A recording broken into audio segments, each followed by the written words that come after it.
My whole career was just about to begin.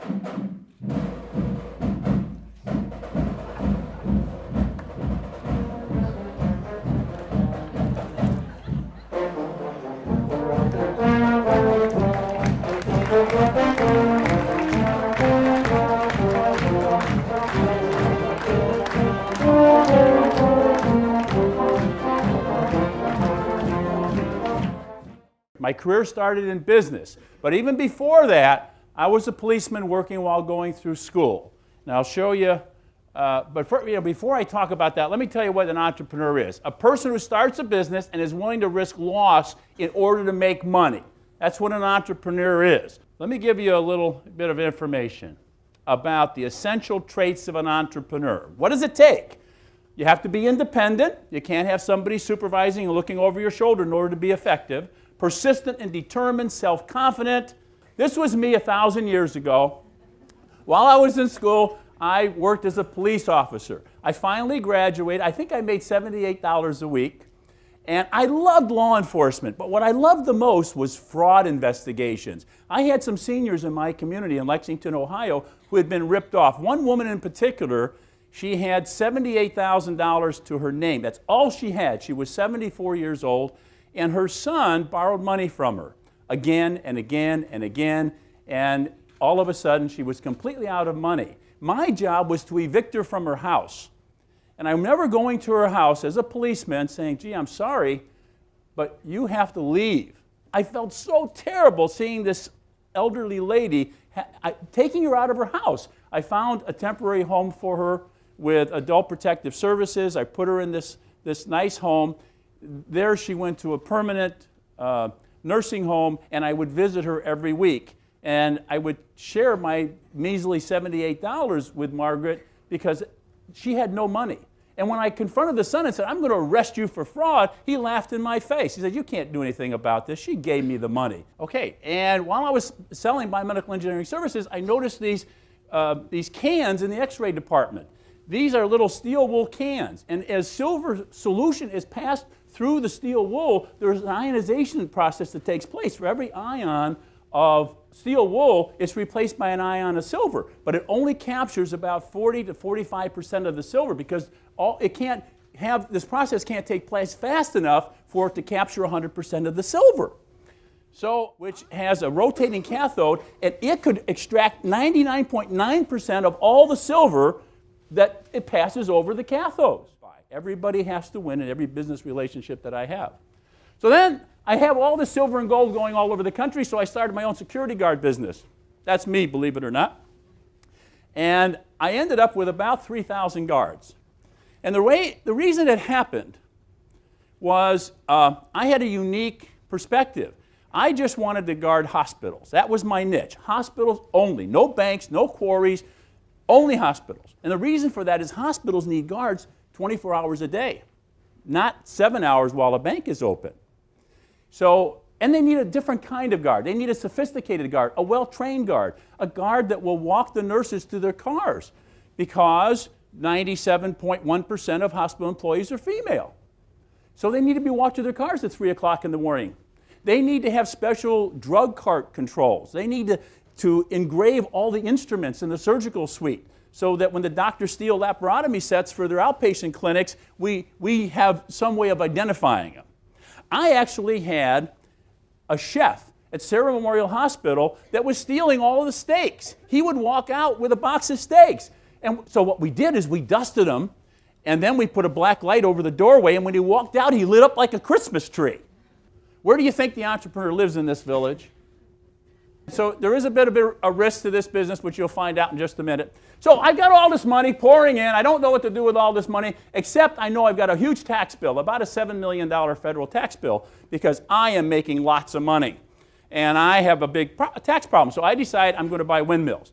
Now you might say, why does he want to buy windmills? That sounds kind of stupid. I'm going to show you why I wanted to buy windmills. I decided to buy windmills because I can buy them for $100,000. You can put $50,000 down. You can pay $50,000 over 5 years, which is $10,000 a year for 5 years. Now that doesn't sound too exciting yet, does it? Buy a windmill for $100,000. The investment tax credits, though, the federal credits are 10%. The state tax credit's 25, total credit's 50, then you have the investment tax credit 15. So you get total credits of 50%.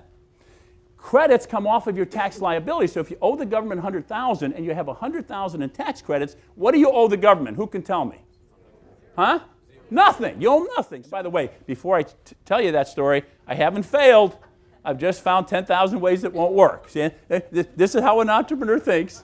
I'm in the hospital, and I'm asking questions. What can I eat? What can I drink? What about nutrition? If I exercise too much, am I going to have another heart attack? Nobody can answer my questions for me. Everybody has a different opinion. And I get contradictory information.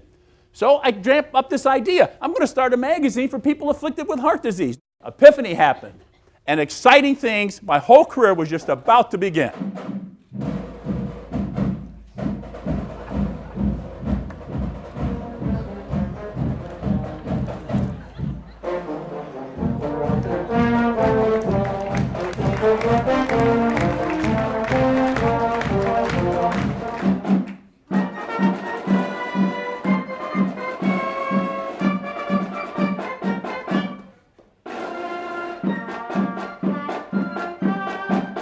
Don't be afraid to march to your own drummer.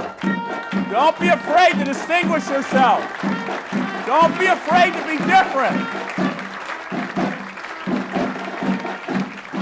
And most importantly, don't be afraid to make a mistake. Thank you. My very first book, Easy Money, comes out. The National Enquirer says it's the best book on white-collar crime ever written. And I was really a little upset the National Enquirer wrote such a great review about my book, except I didn't realize that 28 million people read that newspaper. And my sales, they'd go off the charts. And we're selling hundreds of thousands of books. And I get a call from Oprah Winfrey. She wants me to come on her show. And she wants me to promote my book and tell people about scams and white-collar criminals. I'm doing more and more research. I go on the show, and she keeps inviting me back. Other shows start inviting me, and my book sales just go right through the roof. It's incredible. And then I'm asked if I'll be an investigative reporter, which I'll tell you about in a minute. So I become this investigative reporter, and I'm doing real investigations now for NBC, CBS. I got this book in the hands of police officers. So let me show you what that commercial looked like. Police Heroes. In a book that celebrates and honors some of the most heroic police officers in the nation, award-winning investigative correspondent and author Chuck Whitlock presents one of the best crime and punishment reads to date. Here's what I did for extra. So have you picked your favorite video yet? There is still a lot more to choose from, including Chuck Whitlock. He's Extra's fearless investigative reporter, exposing shady characters who prey on innocent, law-abiding citizens. Bottom line, he looks out for the little guy. I have a passion for doing the right thing, for being fair, for being ethical, for not cheating other people. And because of my TV career, my book writing career, I've had an opportunity to impact 1 billion people worldwide. And what you need to know is people like me are motivated by one thing. Remember when Jack Palance sat on his horse and he told Billy Crystal, it's one thing? Do you remember that scene? It's one thing. What's the secret to life? It's one thing. You know what it is? I'm going to share that with you. The one thing is that you live your passion. Find what motivates you. Don't deny it. Don't ignore that signal. Identify it and then go live it. And you'll make mistakes, and government will change their mind. They'll take all your money away. You'll have ups and downs. But at the end of the day, you're going to say, hey, this has been a great ride. And I'm glad I lived it.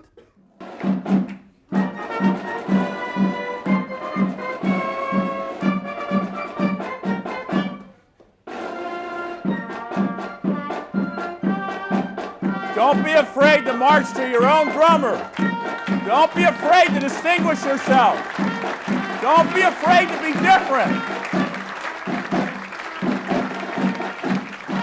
And most importantly, don't be afraid to make a mistake.